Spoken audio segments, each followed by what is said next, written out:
अतिक्रमण विभागाने तोडल्या 2 हातगाड्या, बाकीचे पळाले. 7 रस्ता परिसरात मोठी कारवाई. 7 रस्ता परिसरात आज महापालिकेच्या अतिक्रमण प्रतिबंधक विभागाकडून मोठी कारवाई करण्यात आली.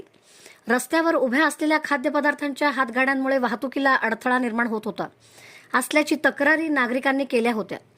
सोलापूर महानगरपालिका अतिक्रमण प्रतिबंधक विभागाने शुक्रवारी दुपारी कारवाई करत बिग बाजार समोरील रस्त्यावर उभ्या असलेल्या हातगाड्यांवर धडक मोहीम राबवली.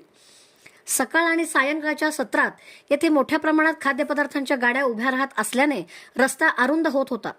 जेसीबीच्या सहाय्याने 2 हातगाड्या जमीनदोस्त करण्यात आल्या.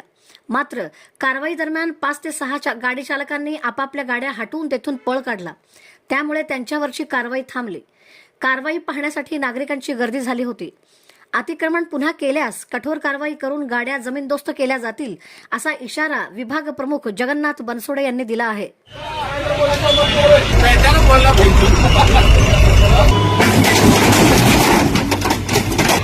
तोडणार म्हणजे तोडणार, अजिबात ऐकणार नाही. आमच्यावर अन्याय होत आहे. आमच्यावर अन्याय का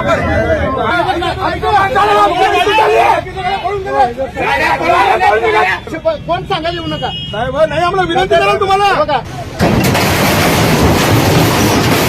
किती पडणार आहे, किती पडणार आहे.